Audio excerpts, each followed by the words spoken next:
Hello, everybody, and welcome back to the podcast. Today, I am talking about something that I feel like so many of you are going to be very excited about. And I actually did a post on this in 2020, and it got a lot of traction. And then I haven't talked about it since. So I was like, I need to bring this topic back because I truly believe that it is a very, very important topic. So today we are talking about losing weight from a place of love. And I'm really excited to jam on this because I have had my own journey with my body. And let's be real, I think every single woman and every single man, let's not exclude them, has had some kind of situation and some sort of journey with their relationship with their body. They've probably gone through the ups and downs of loving their body, hating their body, respecting it, disrespecting it, eating well, not eating well, whatever it is. And my purpose always is for us all to be living within our truth and in a respectful, loving, kind way with ourselves and with those around us. So, you know, when I'm talking about eating well and exercising and looking after yourself, all of the things that I do for my body and for my health comes from a place of self-respect. I was talking about this with one of my clients today. We were working through some body dysmorphia and some of her stuff with her relationship with food. And I don't want anyone to ever get confused with the thought of, if I have a good relationship with my body, then that means I'm happy to eat junk food. No, you can have a great relationship with your body and still be like no to the junk food. That does not mean that you have any issues with your body or with your relationship with food. And I really don't like how on Instagram and stuff these days, it's very much like, I'm eating a donut because I love my body. It's like, well, I don't eat a donut and I love my body. Or, because I love like eating cake this is a form of self-love, like picking out on X, Y, and Z. This is a form of me loving myself. I'm like, is it? Because to me, if you were to love yourself and respect your body, you wouldn't want to be eating that. Now, granted, when we just have come back from Europe, I mean, I probably ate a lot of gelato. I did eat a lot of gelato. Like, no, we didn't have gelato every single day, but if we were had that opportunity, I fucking would have. And I don't eat ice cream then when I come home, not because I deprive myself and it's like, oh, I'm only allowed to eat that when I'm on holiday. No, the reason why I don't eat ice cream when I'm back in the US is like, find me fucking gelato that is the same quality as Italy.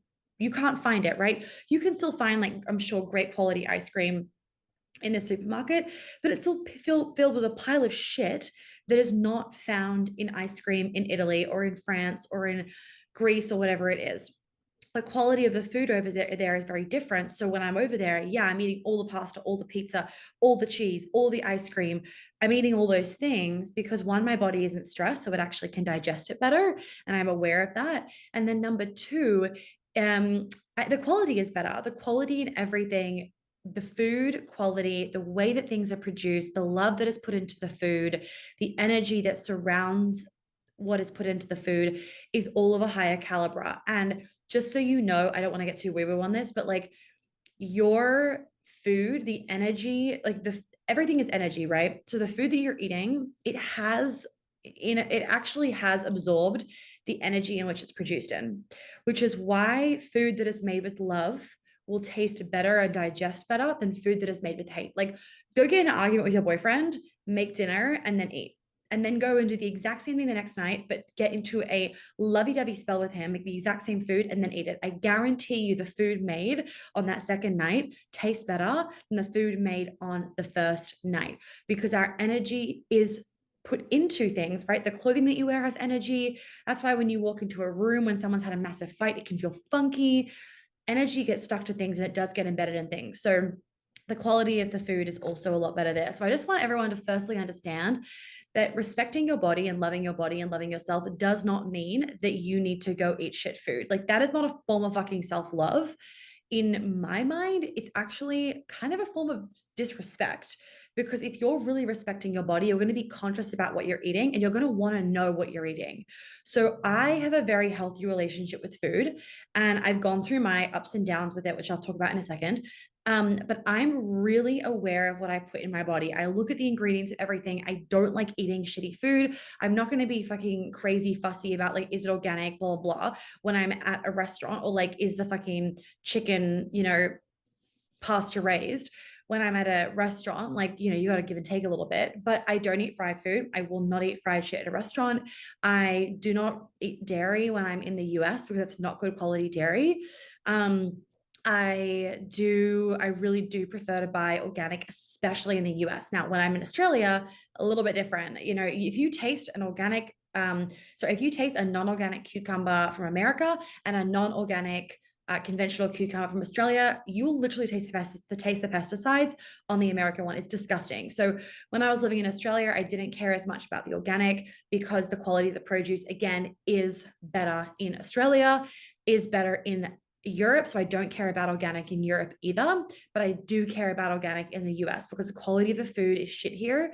And it's not fucking farm to table when you get your food at Whole Foods, even though yes, it's maybe a little bit better at Whole Foods and there's more organic options. It's not farm to table.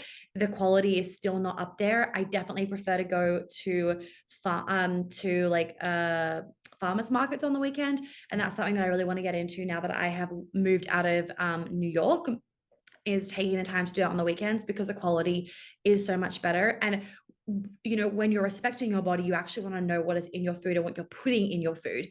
That is not you having a disordered relationship with food. That is you eating from a place of love. Now, obviously, there is going to be a component of that where for some people it's obsessive. When it's obsessive, then that's a whole other thing. And what's really interesting is that I help a lot of my clients with their relationship with their body and food. And it's never actually about the fucking food.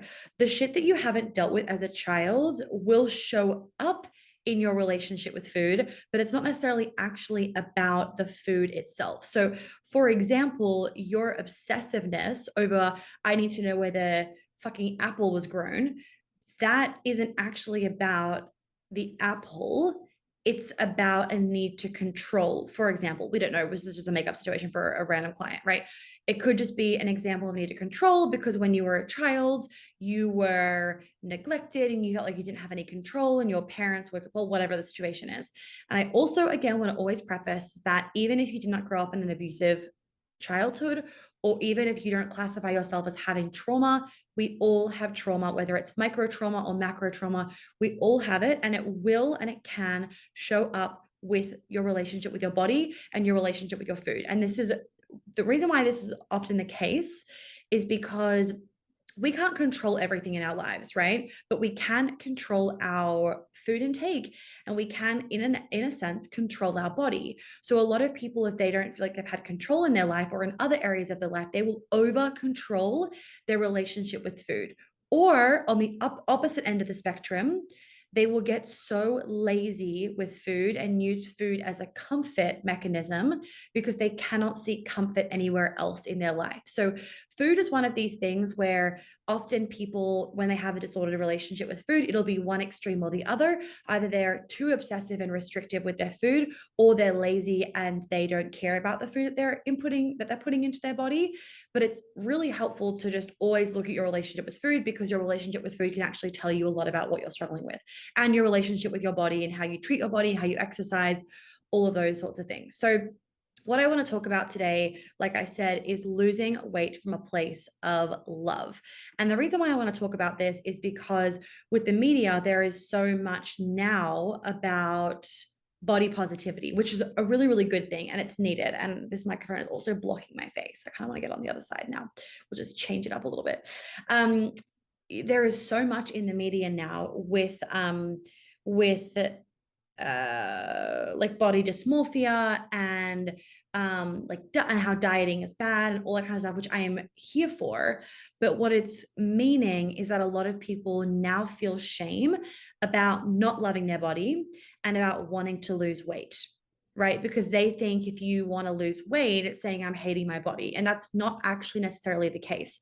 You can want to lose weight because you love yourself, because you respect your body, because you know that you're carrying extra weight that is not supportive to your body. And that doesn't mean that you hate yourself. In fact, I would argue the opposite. I would argue that is you respecting your body and respecting yourself. And of course, you want the best health for your body. So, just really quickly, as an example, when I had my ski accident, and you can listen to the other episodes about my ski accident, just to give a little bit of context, and like I've gone through my own kind of like gaining weight, losing weight. And I want to preface that I've never been overweight. I've had a lot of clients that have been, and they've healed that without crazy diets or anything because the weight was not actually about the food. I'll go on that in a second. But when I had my ski accident, so basically I lost my period for a long period of time thanks to the pill. And when I came off the pill, lost my period, I got very, very, very sick, and I got very, very skinny to the point of people would honestly think that I had anorexia if they saw me in the street. But I was eating like a horse. Basically, it was like I was going into premenopause, like whatever, it was a whole thing. Don't need to go into it, but I had no hormones in my body. My estrogen, progesterone was so low. And my body wasn't digesting anything. So I would eat food and shit it out. So I was losing weight, but eating a lot. Anyway, healed that, whatever, that's fine. And then I had my, and I was like gaining weight again, got my body back, blah, blah, blah. When I say body back, I mean like my boobs, my bum, they run the family. So when, when a Yates member loses their bum, it's like, what is happening? The world is ending, because that just is not a thing in my family. We all have big bums, which I love. Anyway, and so then I had my really bad ski accident. And for those of you that don't know, I was hit by a snowboarder, and I had about a 7.5 hour surgery, 3 or 4 more surgeries to follow. It was really, really bad. And I was in a wheelchair for, I think it was nearly a month, and then I was on crutches for 3 months after that, and a non-weight bearing, by the way. And I had to learn, not only did I have to learn how to run again, I had to learn how to walk again. So when I got off my crutches, I didn't actually know this was going to happen. I was a bit naive to the whole thing, but my brain remembers how to walk, right? You just put one leg in front of the other. But because I had no muscle there anymore, my body didn't remember, and my body couldn't. So it was a very frustrating, and it was very, very stressful on me, and very mentally and emotionally just torturous, to be honest.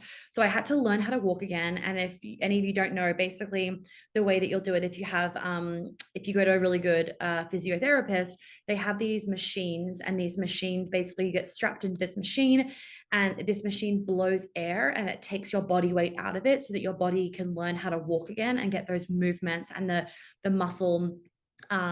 It can get the oh my god, like the motor, whatever, I can't remember the correct terminology, but basically so that your body can remember how to walk again, and your brain can remember you pick up this leg, and like that muscle memory, so your muscle memory can come back. So I had to learn how to walk again, which took a very long time. And then obviously I had to learn how to use all my different muscles and run again, and whatever. And then I had a lot of once I could learn how to walk again, I then had oh my god, I'm having a brain fart. What's the thing that soldiers have? Phantom pain. Then I had phantom pain, and then I had to have 3 more surgeries after that. So it was a very long process for me. And what happened in that process is, one, I was on so many drugs that I actually don't remember most of those months. What I do remember, I have pictures of, so I remember it via the picture. And I have very, very tiny memories where basically I was in excruciating amounts of pain, or I was laughing for a moment. So my brain remembers those moments, but I don't remember a lot of it. The list of drugs was about 2 pages long that I was on. And they were very, very, very heavy drugs. Like, mom and dad would say, like, you weren't our daughter, basically. Like, I wasn't there. And I've got a strong personality. So for me to just not be there, it takes a lot. So those drugs put a lot of stress on my body. And in the beginning, I actually lost weight because I lost all my muscle. I had barely any appetite. I wasn't really eating because I was so depressed, because I couldn't ski. We were on a ski holiday when it happened, and I had skied for literally 4 hours of that ski holiday, not even. So I lost weight in the beginning, and then my body needed to protect itself. And the stress level that I was under, just by going to the physio, for example, and then massaging my leg, or them taking off a bandage, my body would be flooded with cortisol, because I cannot describe to you the level of stress and fear and adrenaline that pumps through you just by someone grazing my leg, or by someone to pull a band-aid, like a bandage off to check my wound, to check the stitches. It was like a whole other level of panic and fight or flight that I'd ever experienced in my body. So what happened was my body started to protect itself. And this is where I'll get into in a little bit, and I talked about it before of holding on to energetic weight. So this is where my body started to hold on to weight. And so when I look back at pictures, I would be what you would describe very puffy. And the puffiness was me holding on, me trying to protect myself, me trying to protect my body because I was in such a extreme level of stress and panic for a very long time. When you go into the physio 3 times a week, that in and of itself is just enough to throw your hormones everywhere. And then, it would be stressful for me going to the bathroom, or it'd be painful for me to sleep at night. And so all of those things, you can imagine, like, 70% of my day is spent in an extreme stress response, not just like a work stress response, but my body feels like, it is dying, that kind of stress response. So then what happened was I started to hold on to a lot of weight. And this is what's really interesting and why I love talking about this, is my eating habits didn't actually change. I was eating same as what I was eating, very healthy, lots of veggies, like no shit food. But I couldn't exercise, obviously, for a long time. And once I was able to start doing a little bit of exercise, I would try and do a bit of exercise, but I was obviously sitting for a lot of the time. And then, and what's also influenced it a lot was my circulation was off. So your lymphatic system, it gets pumped, like your circulation gets pumped from when you put your feet down. So what would have to happen is I would lose a lot of circulation in my legs and my body. So my dad would sit there and just squeeze my feet to try and get my lymphatic system going. So what would happen is that I had no circulation in my body. So the toxic load wasn't actually being detoxified either, because my lymphatic system wasn't working very well. And all of these things is not like, oh my God, like shame on my body. This is what's happening when you're in this kind of situation, and why it's so important to understand these situations so that you know what to do post the healing journey from like the physical trauma, and the physical trauma being the ski accident. So anyway, then once I was able to walk and everything again, what was happening was my body still hadn't registered, we can let go, we're safe now.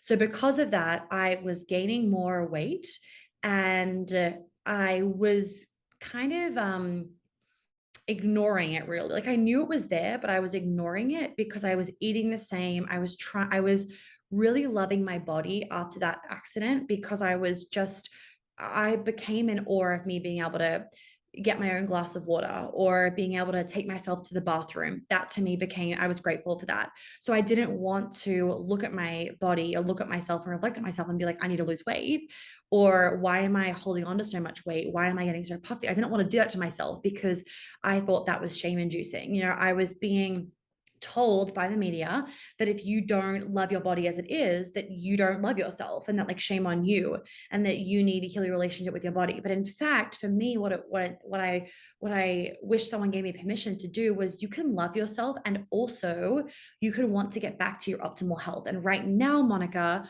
your body is struggling. It is not in its optimal health. So I'm actually have to go to a client. So I'm going to come back and finish recording this in an hour's time. Okay, so if you're watching the video, you would say that I've changed outfits because it is a new day and I'm finishing the podcast episode.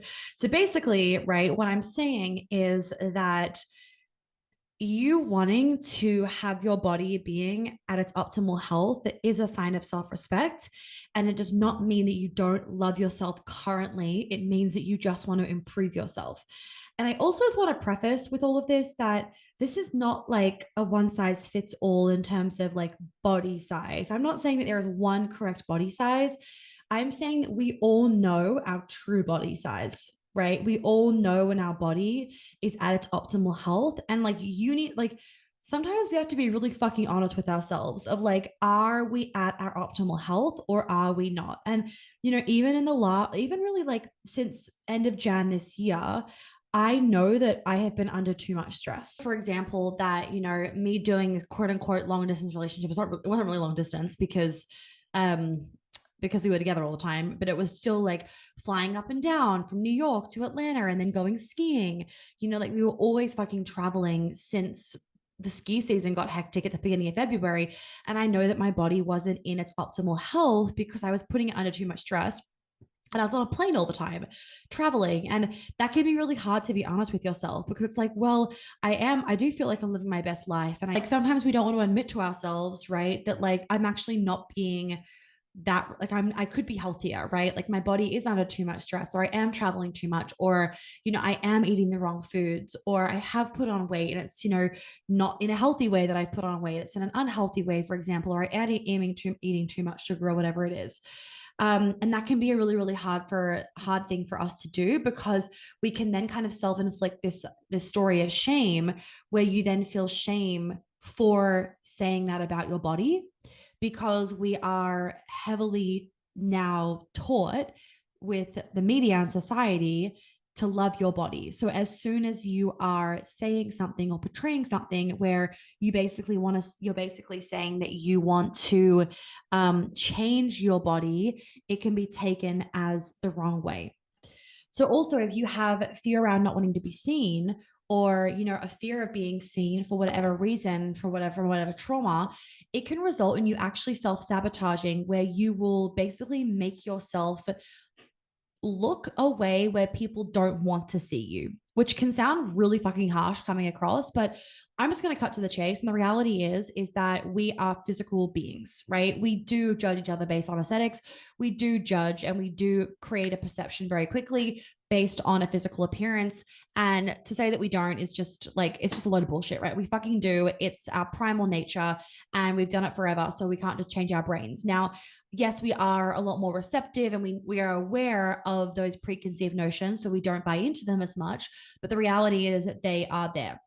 So if you make yourself, I'm going to say, quote unquote, uglier, right? Where you don't want to see yourself, then guess what? Other people won't see you too. So you won't get as much attention. Maybe you have been told before, or maybe you feel that your beauty gets you in trouble. So as a result, you've decided to put on weight so that you don't get in trouble. So you don't get into sticky situations, so that people don't want to see you as much or look at you. And therefore, it creates an illusion of safety. It's not true safety, though, because it hasn't actually fixed the root. Instead, what it has done is it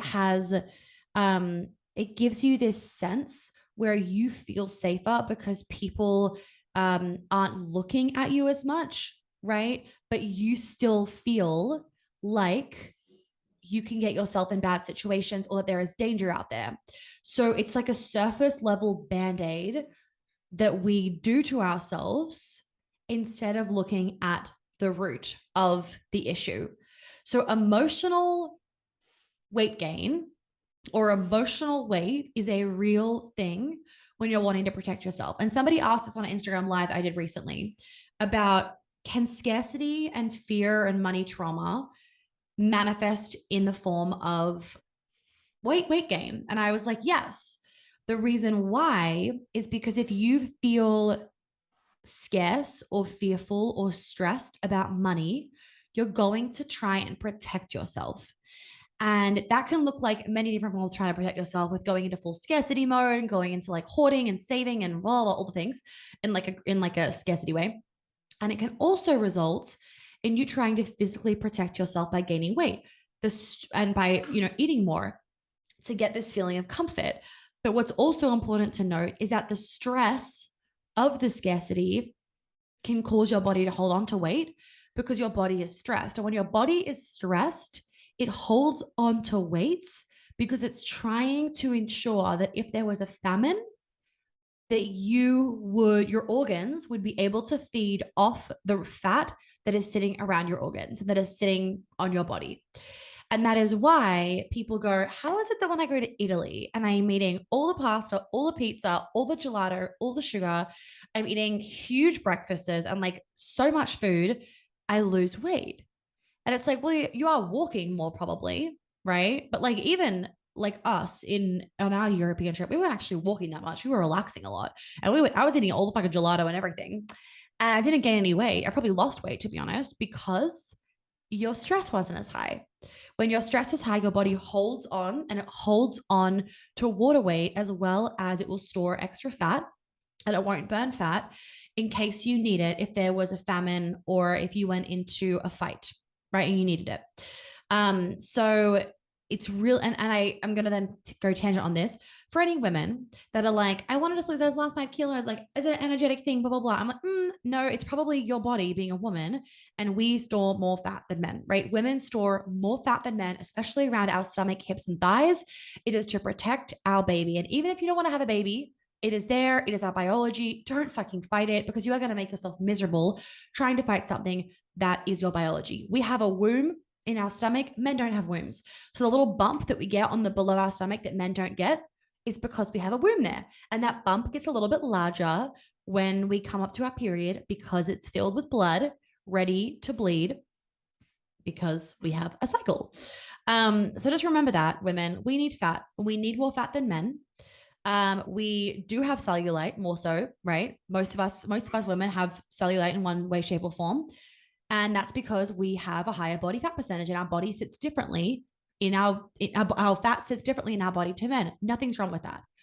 Now, obviously, then you get to a level, right, where it's like, okay, well, like for example, when I had my ski accident, I started getting cellulite when I was recovering on my stomach. It's like full vulnerability here on my stomach. That was big, and I was actually losing weight, which this is a funny thing, right? I was losing weight, but I was getting cellulite on my stomach. Why was I getting cellulite on my stomach? Because of the toxic load that wasn't being cleaned out of my lymphatic system, like I was talking about before. So health is very individual. We need to make sure we mention that, right? Health is very individual. So I am not trying to say this is a one size fits all with what I'm saying. But what is important that I want you guys to understand is take from this what relates to you when it comes to holding on to energetic weight and losing weight from a place of love. So if you know your body is holding on to too much, too much weight for whatever reason, or a toxic load, or you're feeling bloated lately, or whatever it is, you can want to change your body from a place of love, right? So, for example, my boyfriend and I, we went to Europe. And we drank some like funny wine on our last night at like an event, and we have had really upset stomachs ever since. Like we have been gassy and bloated, and I like shit 4 times the other day. Like that's abnormal. Like it felt great, right? Because like get it out of my system, but like it was just like I was constipated one day, bloated. Like it was just like fucking gross, right? Now me wanting to change that wasn't me hating my body. It wasn't me shaming my body. It was me feeling compassion for my body of like this is not fucking normal, and I want to change it from a place of love, right? So, me taking certain supplements, taking certain powders, like doing certain things, whatever, is not me trying to like make myself skinny or some crap because I don't feel enough and I don't feel worthy and I don't feel loved. No, it's because I actually honor and respect my body, and I know that it is not functioning optimally right now. I don't feel my best, right? I don't feel normal in my stomach. So therefore, I'm going to change that so that I can feel good again. So, on the topic of like worthiness and love and feeling enough and X, Y, and Z, I'm just going to quickly mention this because this is obviously important. Is if you're trying to change your body to feel enough, to feel worthy, to feel loved, you're never going to feel that. Your body's never going to be enough for you. Your body's never going to be perfect enough. Your body's never going to make you feel enough or feel loved or feel accepted. You will never reach that point that your brain thinks you're going to reach to then make you feel enough, worthy, loved, deserving, X, Y, and Z. You have to fix that root first. So if you're kidding yourself, I mean, like, yeah, I'm trying to lose weight and whatever from a place of love, but actually you don't already feel enough, or you feel like, and let's be honest with ourselves, probably many of you listening to this that feel like when your body looks a certain way, then you'll be more loved by your partner, or then people will date you more, or then you will get asked out more, or then you'll get more clients, or whatever the fucking situation is that you're telling yourself. You basically think that you're going to love yourself more and others will love you more when you look a certain way.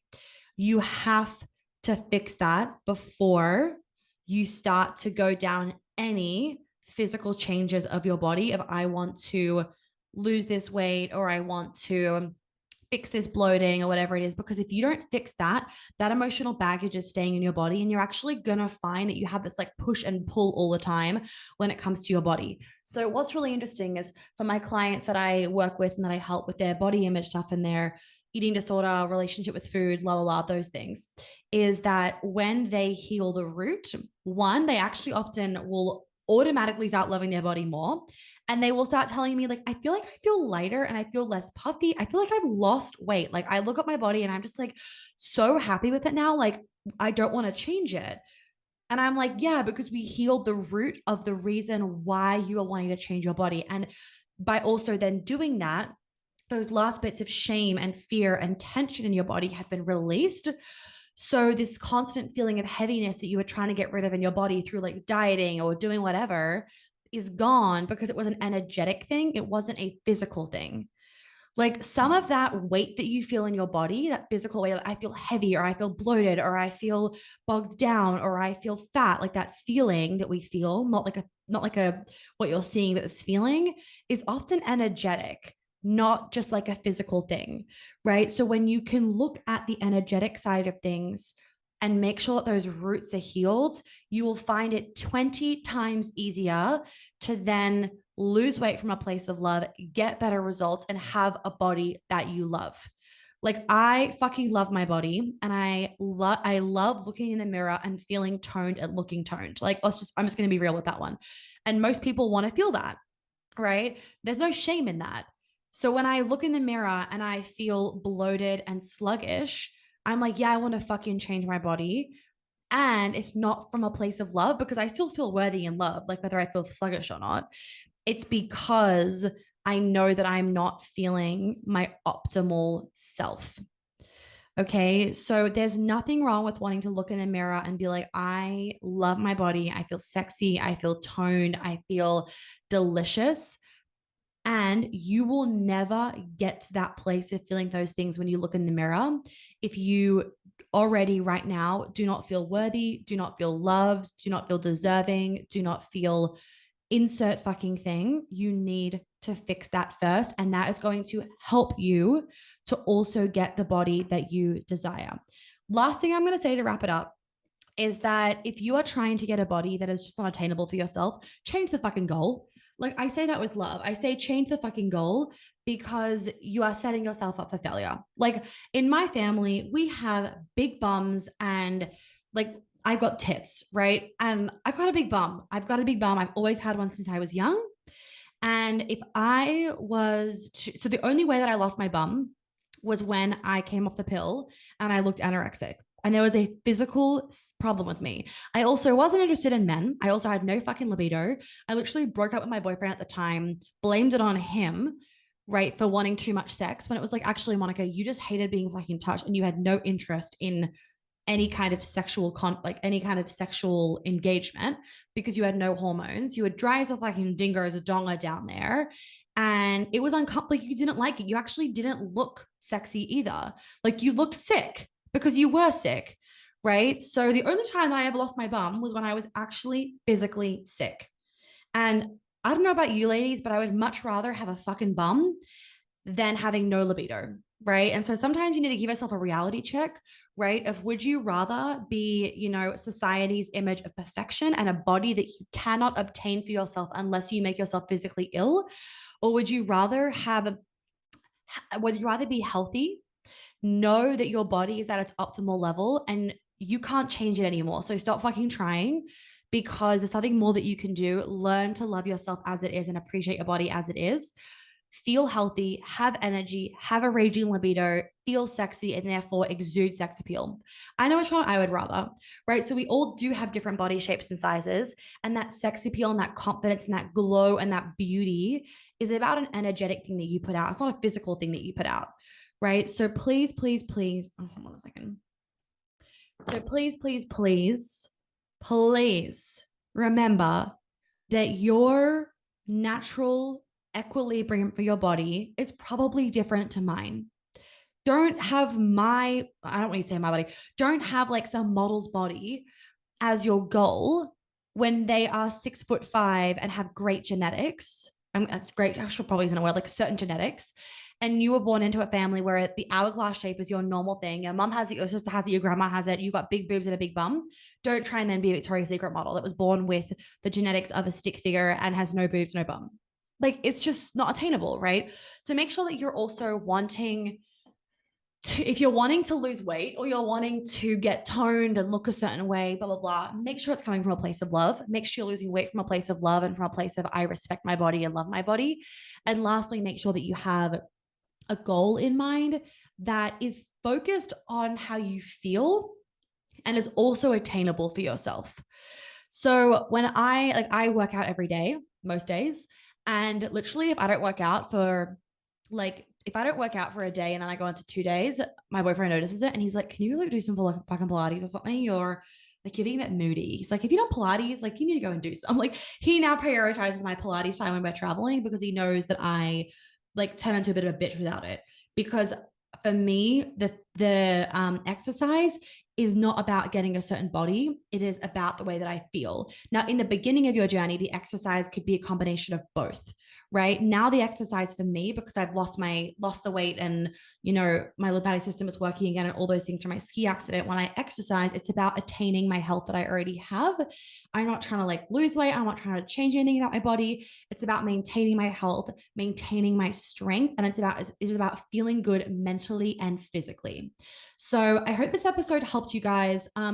If this episode like really, really spoke to you, I would highly encourage you to join Queen Alchemy.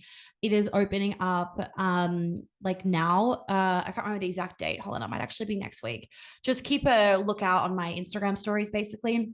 But in Queen Alchemy, the women that join that, it really helps their relationship with their food and their body. One of the calls for the mini trauma calls is about healing your relationship with your body and with food. And just the nature of Queen Alchemy is by healing your trauma, it's going to heal everything else. So whilst it isn't advertised as like a relationship with your food, whilst it isn't advertised as a healing, your relationship with your body program, by healing your trauma, it's going to heal your relationship with your food, relationship with food in your body, as you guys know, because I explained that the way that you have a relationship with food in your body is actually just the surface level kind of like symptom, the way that your trauma is showing up on the outside and the way that it's manifesting. But you need to actually heal the trauma itself, which probably has nothing to do with food. And most of the time with my clients, it actually has nothing to do with food. It has to do with something else. And food is just the way that the trauma is being shown in a like 3D physical way, if that makes sense. Okay, the ed cal that I've done is I'm planning to open up Queen Alchemy on the 4th of July. So please make sure that you have signed up for the wait list if you haven't already. And I might open it a little bit early. So just keep a lookout because I might open it next week. If you want to join early, also just shoot me a message so that you can, if you want to join early, you can join from now, let's just say, but I'm going to probably open it and launch it from 4th of July. If you want to join it now, it means you get early access to the portal. So you have extra time to make sure that you can finish all the content so that you don't fall behind. And it also means that you obviously can claim one of the spaces so you don't sit around dilly-daddling and letting your ego run the show and then miss out on one of the spaces, or sitting in that push and pull of money and like being afraid. It's like, if you want to do this, rip the fucking band-aid off, pay for it, call it a day and get stuck into it, rather than letting that energy be leaking out of your body and your mind and your soul for 4 weeks until you join the day before it happens.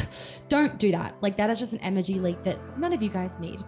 I'm going to love you and leave you. Have an amazing day. I also will say I did a really great Instagram live on keeping the frequency high when there's economic downturn.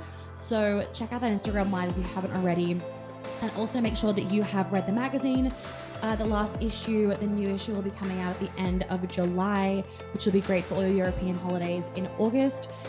Heaps of tips and tricks from our last trip, but make sure that you've read the latest issue, you've shared, tagged me, X, Y, and Z, so that you can go in the draw to win one of the goodie bags from the New York City event. I will love you and leave you all. Have an amazing day, and I'll talk to you soon.